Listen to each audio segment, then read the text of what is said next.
2 people are dead and 2 others injured after what police are calling a gun battle at a shopping plaza in Scarborough in the early hours of the morning. Good afternoon. Police evidence markers dot the scene of a double homicide in the area of Ellesmere Road and Oakley Boulevard. Shots rang out in the parking lot of the plaza at around 2:30 this morning.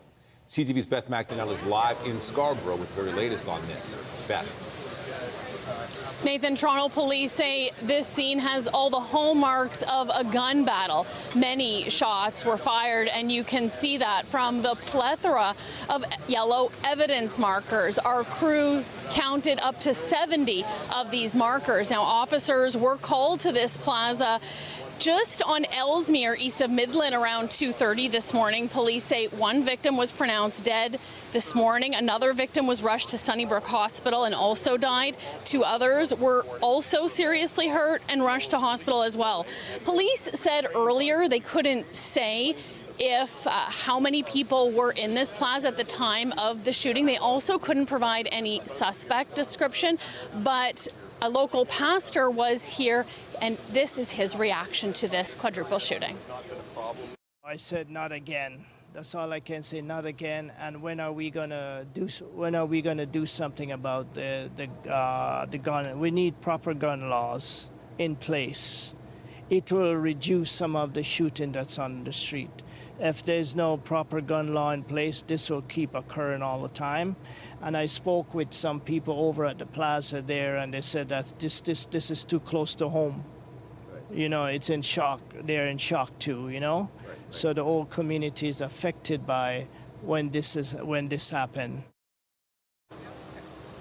Police are appealing to witnesses for information. They're also asking anyone with dash cam video to come forward. Toronto police are updating us on this situation right now. I'm going to throw it back to you so we can take this press conference live. All right. Thank you, Beth. Behind me, in the Ellesmere and Midland area. Upon arrival, officers located 4 victims with gunshot wounds. Unfortunately, one male victim was pronounced deceased here at the scene. The other 3 victims were transported to hospital for treatment. And again, unfortunately, a second female victim succumbed to their injuries and was pronounced deceased at the hospital. The 2 other male victims are being treated for their serious injuries at hospital. We will release the identities of the deceased once we have notified their next of kin. At this time, we don't know what led to this shooting incident, but we can say that there were several bullet casings, a number of casings that were located here on scene, and we believe that several firearms were used. As part of our ongoing investigation, our forensic identification team, as you see behind us, our centralized shooting response team, and our homicide and missing persons unit and officers from 41 are here to assist with the investigation. We are speaking with witnesses. We are canvassing the area for video footage to better understand what occurred here this morning. I don't have any suspect information for you at this time. We are appealing to the public for assistance. If you were in the area at the time of this incident, 2:34 in the morning, and you have any information that could assist in this investigation, please contact police. We understand that incidents like this, where people are shot, people are killed, creates a significant concern for members of the community. Please know that we are dedicating all necessary resources to this investigation, and the residents can expect to see an increased police presence in the area for the time being. If anyone has information, no matter how small it may seem, please reach out to us. You can contact our Homicide and Missing Persons Unit at 416-808-7400, or you can provide information anonymously through Crime Stoppers, 416-222-TIPS. Thank you, and I will take any questions. Any reason to believe that any of the victims may have also been one of the shooters? You said several guns were used. It's still very early in the investigation. We still need to determine the roles of everyone involved, so that will be part of the ongoing investigation. Do you know if they were gouging each other? I don't have that information. I don't know. Again, that's early in the investigation, and that will be determined, but I don't have that information. Sorry, again, 3 men shot and 1 woman, 3 men, 1 woman? Yes. One male is pronounced deceased, a female was pronounced deceased, and there's 2 male victims with serious injuries in a hospital. Which one was pronounced deceased? The male victim was pronounced here at the scene. Do you have an age? I don't have the age of the victim. 18 and under? I don't know the age of the victim. Yeah. Were police able to gather the evidence they needed before this rain started, or how will that impact your investigation? Well, I mean, certainly rain is a factor when we're doing any kind of investigation on scene. I can tell you that I was here much earlier this morning, shortly after the incident. So the officers, our forensic identification service, as well as our investigators and members of 41 Division, have been here since the onset, and they've had several hours to gather as much of the evidence. But absolutely, rain is not always our friend when it comes to this kind of investigation. But we have some of the best trained people in the world, and they're going to do what they can do to gather. When did all this start at? When did it come to your knowledge the shooting happened? When did it sort of start? Was it like 12:30, 1 o'clock, 2 o'clock? When was it? It was 2:34 in the morning is when the call came across, and officers responded immediately. What can you tell us about this plaza? We see that there's a restaurant and bar. Some people in the neighborhood tell us that, you know, this is a sort of a watering hole, a hangout spot. But I mean, was there a party here last night? Does this operate after hours? What can you tell us about this plaza? I don't have any information about this plaza. I can only tell you about the surrounding area. I know that there's a green space behind us that leads to a school. I know there's a shelter nearby, and there's a lot of residential homes here. But I don't know anything specifically about this strip mall. How many people were here when like the barrage of bullets were going off?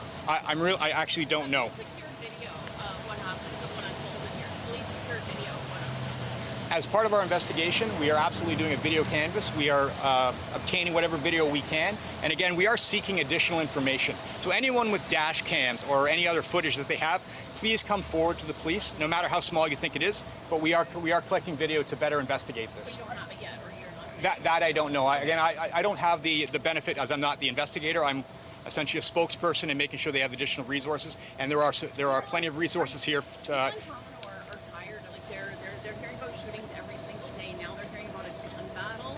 Like what is going on here? People woke up in their houses here hearing just because there's so many shots. Like what is going on here? So certainly, I mean, we had a shooting here. 2 people are deceased. 2 other people are dealing with serious injuries. We take it serious. We know that the impact that this has on a community. Now, you use the word gun battle. I know there were multiple casings that were found here, and we're going to, once this investigation is concluded, we'll get to the bottom of it. Are you suspecting organized crime is involved? Again, it's so early in the investigation. I don't have any information in relation to that. It's still too early to know that. Our investigators from Holt Homicide, Missing Persons, and 41 Division are looking at all of the available evidence. Were any of the firearms recovered? My understanding is a firearm was recovered. One. That's how I understand it. Again, I don't know. Were they customers or patrons inside any establishment? Again, I don't know the identity of the victims, and I don't know the circumstances. Again, that will come out during the investigation. I can't come. Searching for anybody beyond the people who were involved here? Sorry, sir, I didn't hear the beginning of your question. Searching for anybody beyond the people who were involved in the shooting here? We're just looking for witnesses right now. Anyone who may have saw or heard anything, again, we'd like them to come forward to the police. They can report it directly to our homicide squad, 416-808-7400, or to Crime Stoppers. If you have surveillance video, what should you be looking for in that? All right, Toronto police giving an update on a quadruple shooting in Scarborough. They say it happened at around 2:35 this morning, 2:34. They described it as a gun battle. 1 male died at the scene, another female died in hospital, 2 other males are in hospital. And they say there are no suspects yet, but there is an increased police presence in the area. Right now, they're doing a video canvass. This is part of the ongoing investigation. They're also asking for the public's help. Of course, we're going to keep on following that story. Some other news now. The province's police watchdog is investigating after a man was seriously injured after being shot by police in Cabbagetown. Police say the man was armed with a knife when an officer discharged their firearm near Carleton and Parliament last night after 7 o'clock. CTV's Janice Golding reports. You can see a large knife bordered by police markers on Carleton Street, the center of a large scene between Parliament and Sherbourne, where police shot a man just after 7 p.m. There was nobody on the street, maybe 4 or 5 people at the time, and I heard 3 gunshots back to back. Just out of nowhere, we heard some few loud bangs. At the beginning, I thought it was some sort of fireworks, just somebody playing with fireworks. But then I just looked that way, and I saw a police officer pointing a gun at somebody. And then I saw them, I saw a person lying on the ground. And their foot was kind of like moving. Police were called to the area around 7:15 p.m. after reports a man had been seen wielding a knife in Cabbagetown. An officer discharged their firearm after an unknown interaction.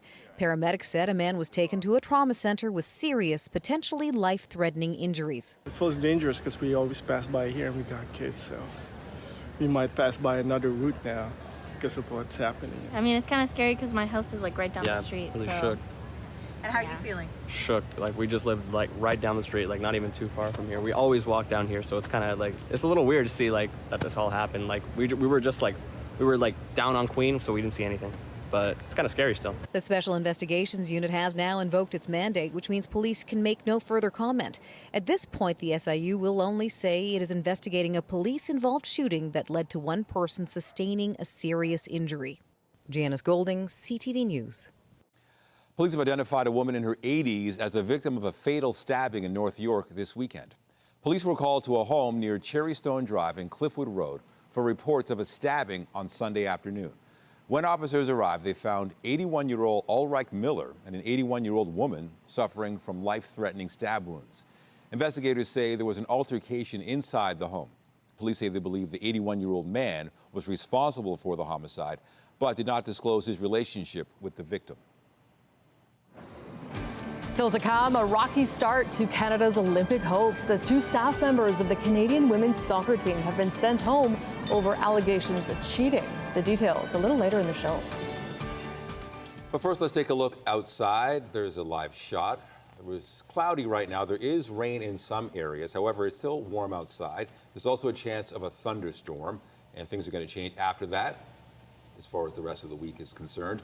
Let's bring in Jessica Smith with a look at the current conditions. How are things now, Jess? We're still seeing rain in parts of the GTA and the downtown core, but the bulk of the system is really impacting areas towards Hamilton. The warnings there have since dropped, but they saw a pretty big downpour. Now, we are under severe thunderstorm watch here in the city, and that's going to kind of remain as we head through at least a good portion of the afternoon. We're still after, a decent amount of rain. Some areas could see up to 50 millimeters in southern Ontario. The downtown core likely to be more into that 10 to 15 millimeter range. We're looking at a southerly or southwesterly wind, keeping things relatively warm out there. Sitting at 24, it feels like 33, and we're holding on to a fairly seasonal forecast throughout the day today. Coming up, I'll have a full look at your long-range forecast. We'll kind of time out this rain throughout our day today and give you a preview of the rest of the week. But right now, I'll send things back over to Nathan and Natalie. All right. Thank you, Jess. An alleged spying scandal is playing out at the Paris Olympics involving the defending Olympic champion Canadian national women's soccer team. Two team members, analyst Joseph Lombardi and assistant coach Jasmine Mander, have been sent home from Paris just hours before the team's first match against New Zealand. This over accusations that drones were flown over practices being held by the New Zealand women's team. The Canadian Olympic Committee said it was shocked and disappointed. Head coach Bev Priestman says she takes ultimate responsibility for the conduct of the program and is voluntarily withdrawing herself from tomorrow's match. And she said in a statement, on behalf of our entire team, I first and foremost want to apologize to the players and staff at New Zealand football and to the players on Team Canada. This does not represent the values that our team stands for.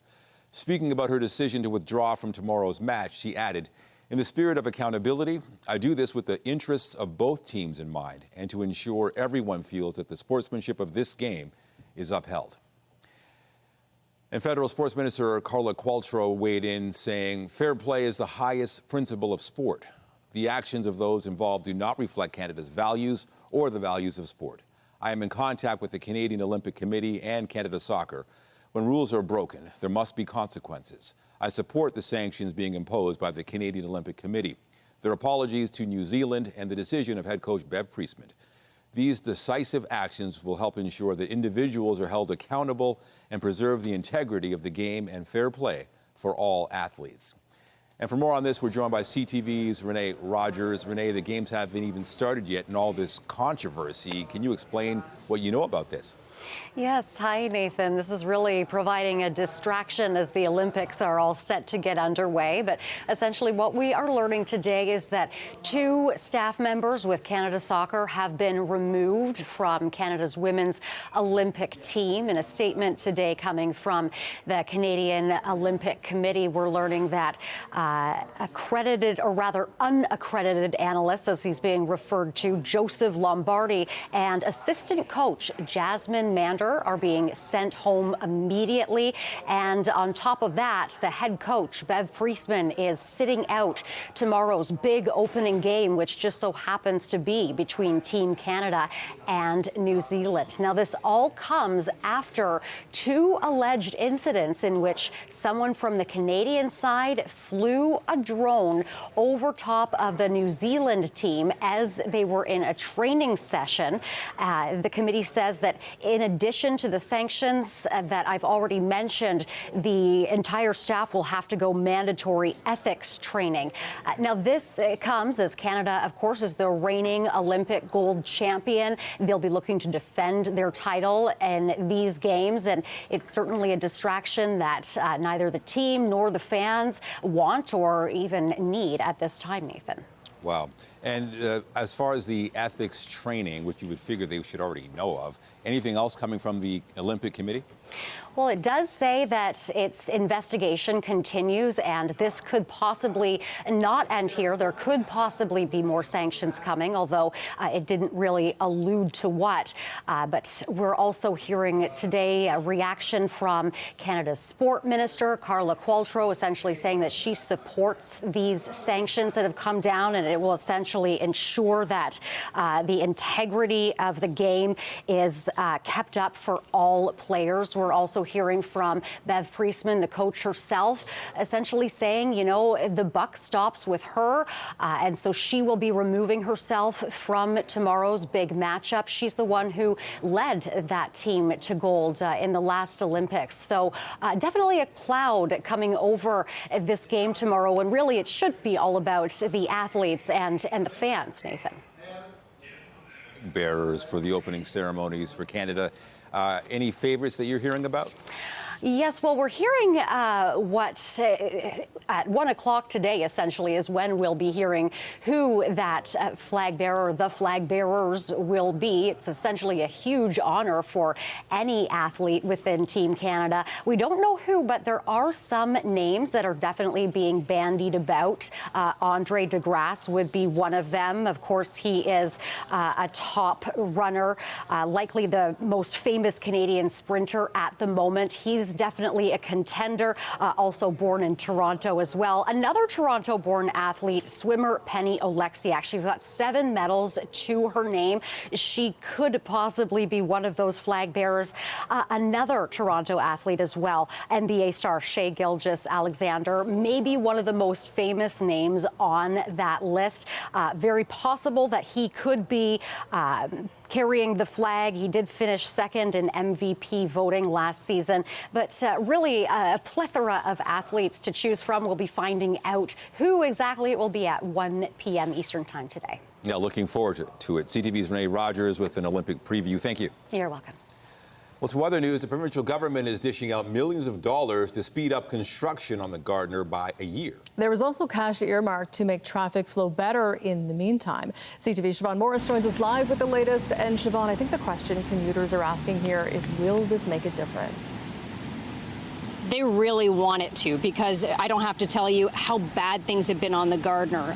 An Oakville-based telematics firm estimated last month that travel times on the Gardiner have gone up 250% since the construction began. And so the province is shoveling money at the Gardiner trying to unclog it. It's one of the most important access points to Toronto, now choked by construction stretching on for years. The province is throwing money at the problem on the Gardiner, providing up to $73 million to the City of Toronto on the condition that work be allowed to proceed on a 24/7 basis. The government says that will shave a year off the timeline, putting the end of the traffic nightmare in April 2026. There's also cash to make traffic flow better in the meantime, including modification of the Jameson to westbound Gardiner on-ramp and opening a left turn lane at Spadina Avenue from Lakeshore East Boulevard. It's a solution those who've been stuck in gridlock welcome. They have to do it as soon as possible. Speeding up the Gardner is going to help a little bit. We got to get King Street fixed. It's just not a good time right now to be driving around in the summertime with all the concerts and everything that goes on. It's more than frustrating for people. Though there's frustration, this step is even necessary. But where was the discussion on it? Where was the coordination of it? Where were people consulted? The city anticipates some pushback from those living closest to the Gardner about round-the-clock work. Not all constructions are noisy, so we have very carefully considered that element, but we are hiring all these extra crew so that we could do more. Prioritizing the loudest work for daytime hours. To be honest with you, I support that, as long as they can finish it in a shorter time. But let's see how they manage that. It would be a huge, huge project and has a big impact on the city. So a little bit of skepticism about the timeline for this project. The Minister of Transportation says there will be incentives for contractors to get the work done on time. Reporting live, I'm Siobhan Morris. Natalie, back to you. Okay, we shall see. Thank you, Siobhan. A sentencing hearing is beginning today in Toronto for Peter Nygaard. The former fashion mogul was found guilty of 4 counts of sexual assault last fall. CTV's Scott Lightfoot is live outside the University Avenue courthouse with more details. Scott. Well, Nathan, it was a very emotional morning here in court. Court heard from 3 of Peter Nygaard's victims this morning with victim impact statements, along with a statement from one of the victims' mothers. Now, the former fashion mogul has been in custody for over 2 years now. He arrived in a prisoner transport van this morning. Last fall, he was found guilty by a jury, as you mentioned, on 4 counts of sexual assault. This morning, one of the victims said the actions of Nygaard have tainted their life in a debilitating way, and several of the women described panic attacks, ruined self-esteem, and thoughts of suicide since the incidents. Several of the victims also talked about how difficult testifying and coming forward in court has been, one of them saying that testifying in court was as horrendous of an experience as the assault was. This morning, the Crown asked the judge to sentence Nygaard to 15 years in jail. They say at his age, which is 83, with declining health and the fact he still has criminal proceedings to go in Manitoba, Quebec, and the U.S., there is little chance he will ever reoffend, and also little chance he could ever be rehabilitated. As for Nygaard himself, he spent the morning sitting slumped in a wheelchair. He's wearing a black, puffy winter coat, a black hoodie pulled up over his head, and it appeared, though we could only see him from the back, that he may have been wearing a face mask as well. I can also tell you, one of the victims said this morning she is back to square one in her recovery after testifying in the trial. She asked why the victims in this case have had to wait so long for sentencing, but saying that after a very long 35 years, they feel they are now finally getting justice. They will have to wait a little longer. We're expecting this sentencing hearing to go the rest of today as well as tomorrow. We still have to hear from Nygaard's lawyers so what they think an appropriate sentence would be. Then the judge will issue his decision at some point in the future. Reporting live outside 361 University, I'm Scott Lightfoot. Nathan and Natalie, back to you. Okay, thank you, Scott. At least 18 people are dead after a plane crashed during takeoff in Nepal. Officials say the pilot is the only survivor after a plane skidded off the runway at the international airport in Kathmandu and caught fire. Police say all those on board were employees of the airline. The plane was en route for technical maintenance. Nepal is known to be one of the riskiest places to fly because of its mountainous terrain and sudden weather changes. Deadly fighting rages on in Gaza as discussions heat up between Israel and Hamas on some kind of ceasefire and hostage exchange deal. The potential for an agreement and the harsh realities of the months-long war are set to be front and center as Israel's prime minister visits Washington today.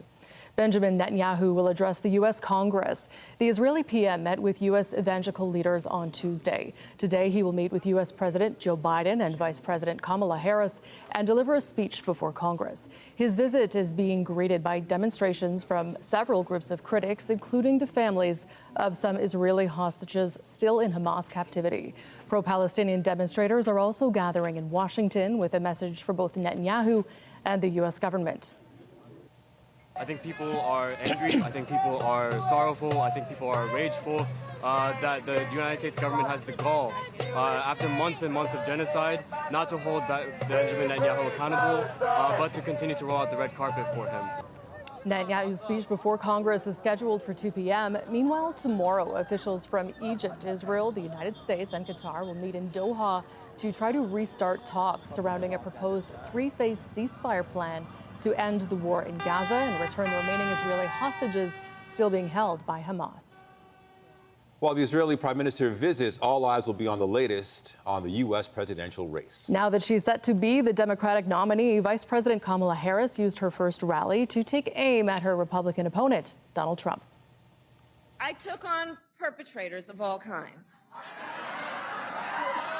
Predators who abused women, fraudsters who ripped off consumers, cheaters who broke the rules for their own gain.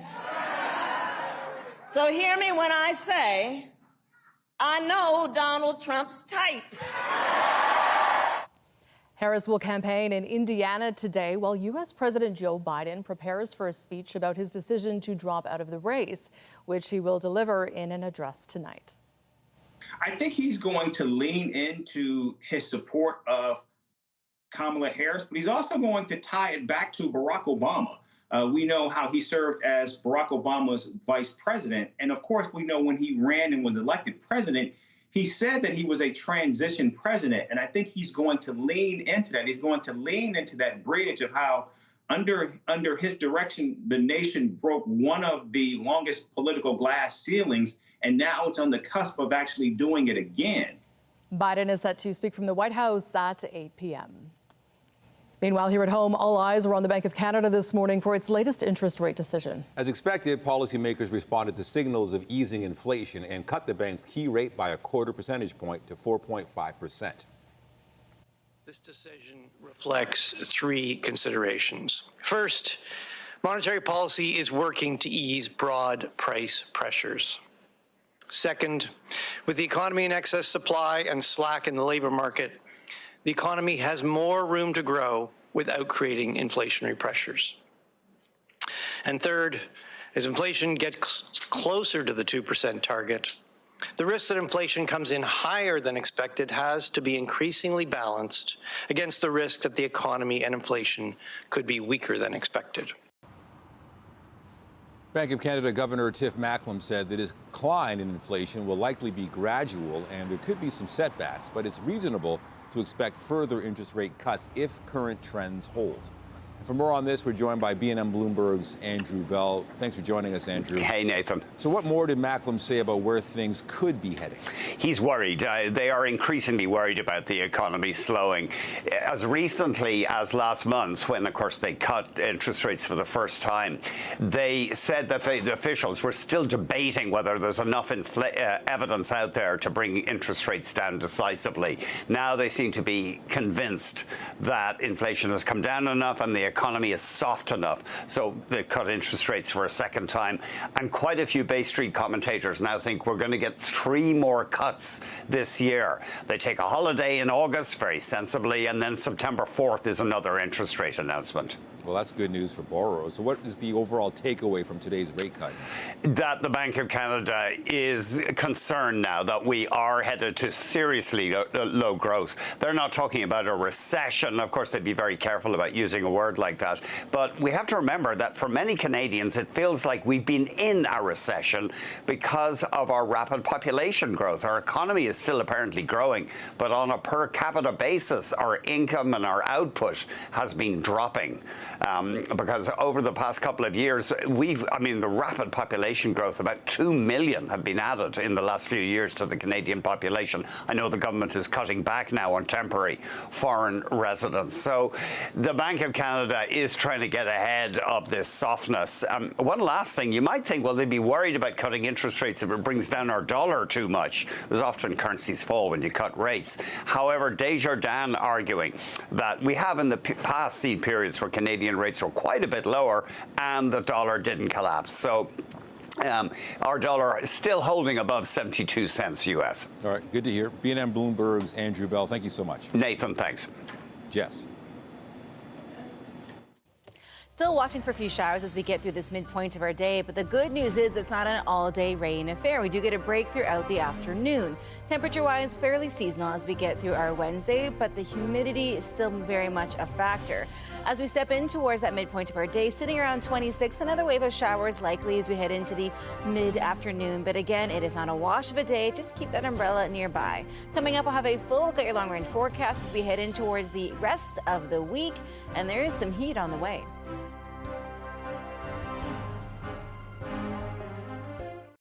Wildfires are raging across Western Canada with thousands of people ordered to leave communities in Alberta. CTV Scott Hurst has been following the latest developments on this and joins us live with the details. Scott, what is the latest on this wildfire threat?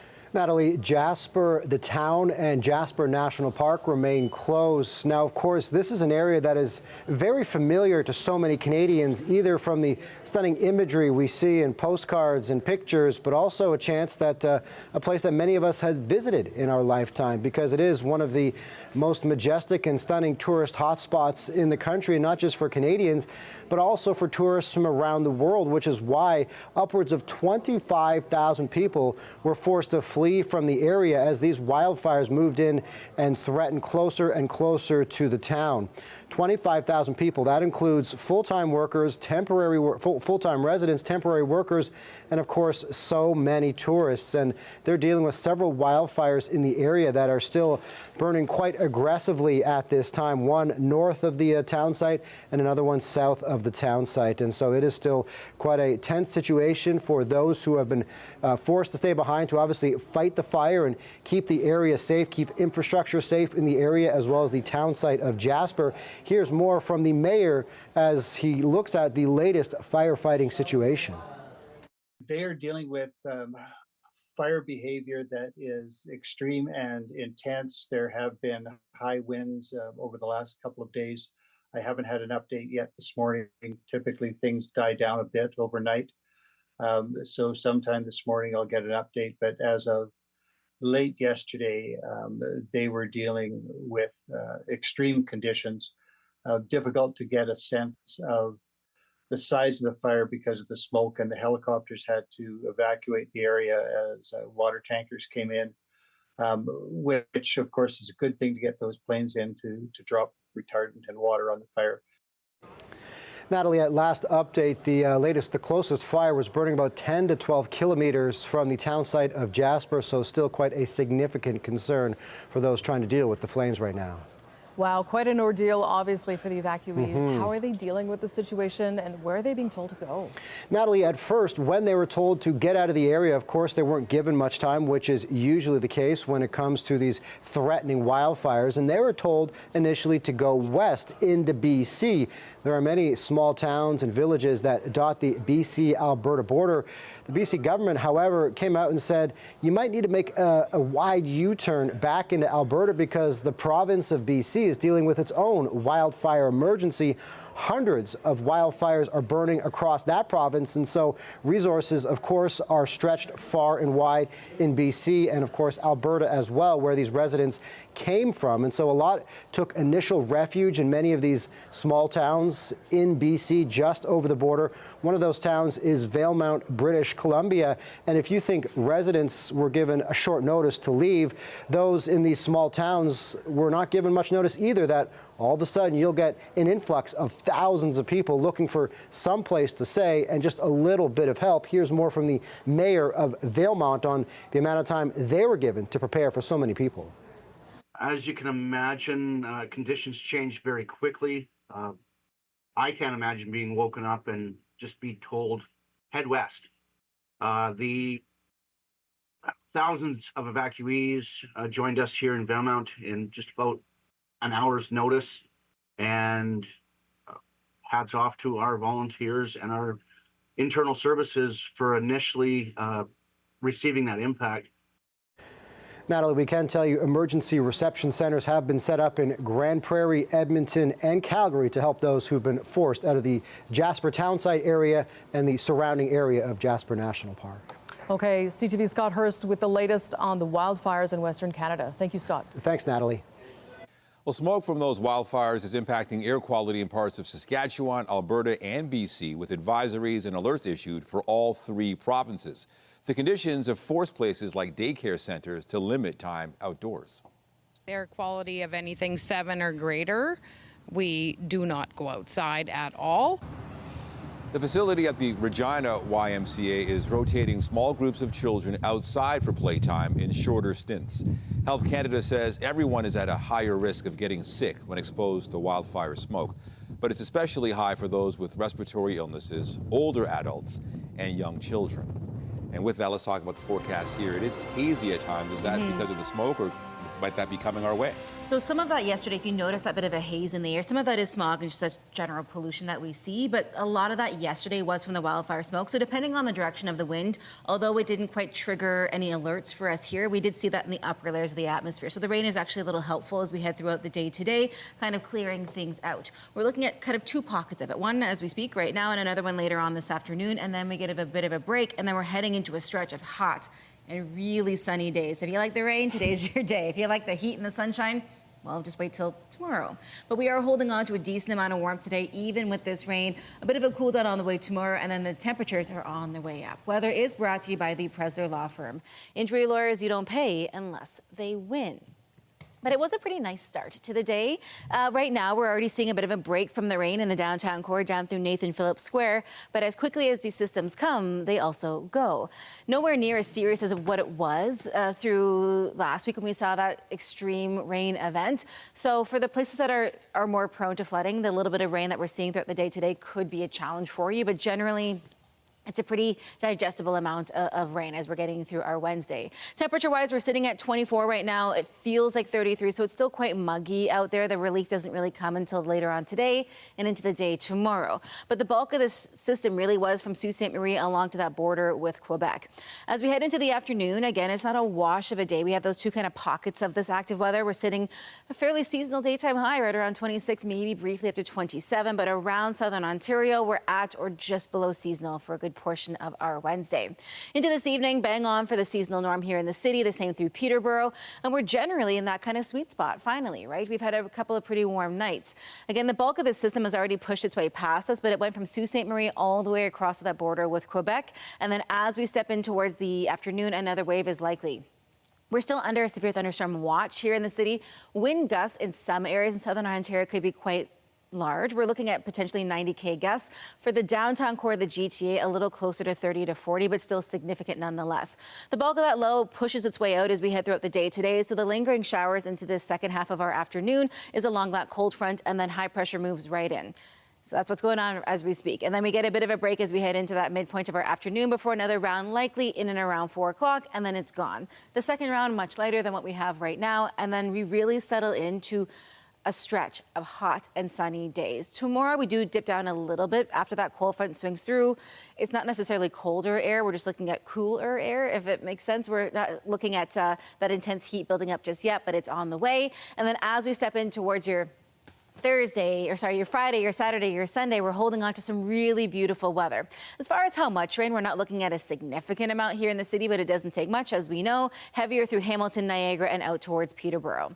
Now, temperature-wise, again, pretty bang on for seasonal today, a little below as we head throughout the day tomorrow, but the sunshine returns, and then it gets warmer and warmer and warmer. The weekend looks fantastic. If you like the heat, we're into the upper 20s to the low 30s, and heading in towards next week, the chance of a few pop-up showers, but we are really settling in towards, well, the end of the week and the last kind of weekend of July in a beautiful and very sunny way. I'll send things back over to Nathan and Natalie.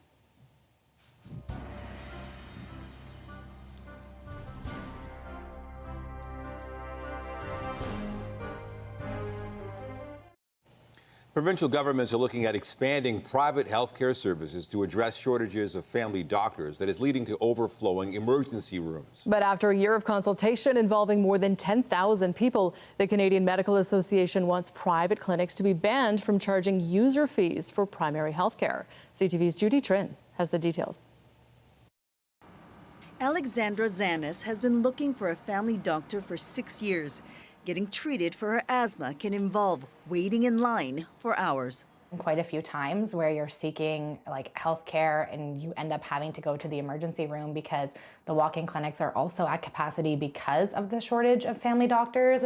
Like Zanis, 6.5 million Canadians do not have a family doctor. But the Canadian Medical Association is warning that more reliance on private clinics is not the solution. They're taking away scarce doctors and nurses needed in the public system. In its draft policy, CMA wants to ban the clinics that charge fees for primary care. We don't want to see a family having to pay to take their child who's ill to their family doctor. We don't want to have to see that being a barrier to getting care. Instead, the association is calling for governments to fund multidisciplinary medical teams where different health practitioners in one clinic share patient information. The CMA says 80% of Canadians should have access to team care within a decade. Instead of trying to focus on how many people have a family doctor, how many people have access to a primary care team, which might include a dietitian, maybe it includes a physiotherapist, a counselor, a nurse. The CMA also says that if provincial governments cannot meet clinically approved times for surgeries and cancer treatments, they should pay to send patients to other provinces or even other countries to get faster care. That's what's happening in BC. Patients are being sent to Washington State for radiation therapy, and the government is footing the bill. Judy Trin, CTV News, Ottawa. The Office of the Privacy Commissioner has opened an investigation into allegations that some Loblaw customers have been unable to delete their PC Optimum accounts.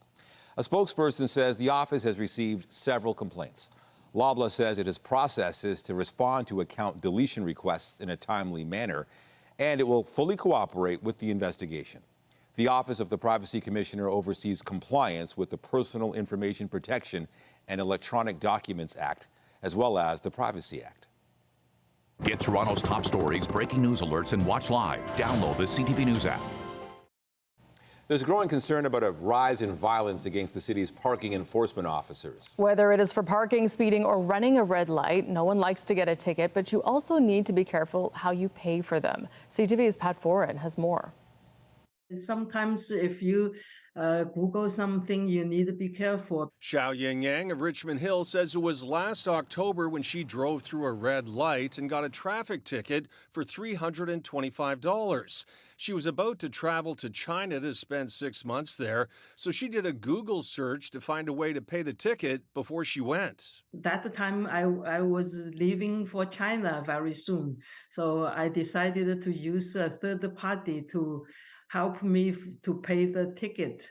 With an added processing fee, Yang paid a company $335 with her credit card. But when she got back to Canada this spring, she found out the ticket was never paid. They didn't pay the money to the city, so I wanted my money back. If you Google paying a traffic ticket, you may see third-party websites that say for an added fee, they can process your ticket payment. But whether you're fined for parking, speeding, or running a red light, in Toronto you can pay the city directly through its website. The Director of Court Services told CTV News the city is not affiliated with third-party online payment platforms accepting payments for tickets, early resolutions, or trial requests. Residents are advised to be cautious. Payment or disputes can only be made directly through the city's online portal. I wanted the $335 they didn't pay. When CTV News reached out to the third-party website, it said there were issues trying to pay the ticket and that Yang couldn't be reached while she was out of the country for 6 months.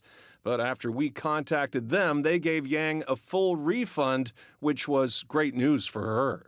Thank you for everything you and your team has done for me in such a swift fashion. Thank you, CTV. I love you. You help me a lot. I'm so happy with that.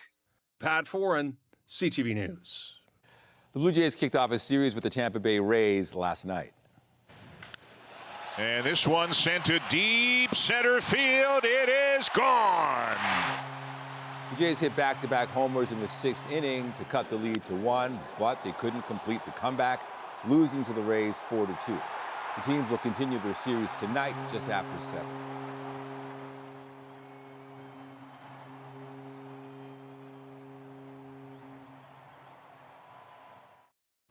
The first teaser is out for an upcoming biopic telling the story of music legend Bob Dylan.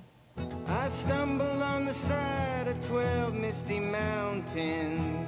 That is Timothy Chalamet taking on the iconic role, playing Dylan when he was just arriving to New York City in the 1960s.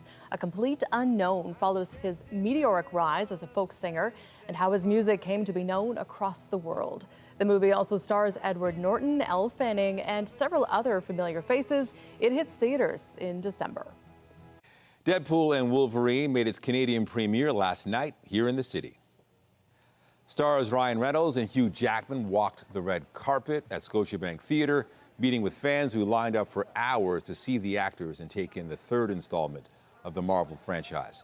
Deadpool and Wolverine opens in theaters on Friday. You going to see this? Are you into the whole Marvel universe? Well, after seeing Andrea on the red carpet with them last night, I definitely want to see it. That was fantastic. I mean, I'm a big fan, and the Wolverine character is so great, and Deadpool is so funny. Obviously not like a kid's movie, but it is wildly entertaining, so it's on my list. Also on my list is to give you the rest of your forecast for today, and it's going to be pretty nice after the rain. We've seen the first wave of it kind of make its way through. We're still under a thunderstorm watch for the GTA and the city of Toronto, but as we make our way in towards the second part of our afternoon, we get another bit of a wave, and then we are all done. There it is right there. The good news is, as we head in towards the next few days, it gets really nice out there. And if you like the heat, just wait till the weekend because it is coming. All right. Thank you, Jess. And that is CTV News at noon. Remember, you can get Toronto's breaking news all day long on CP24 and at our website, ctvnewstoronto.ca. For Jessica Smith and all of us here at CTV News, thank you for watching. I'm Natalie Johnson. And I'm Nathan Downer. Be sure to join us later for CTV News at 5 and 6. Have a great day.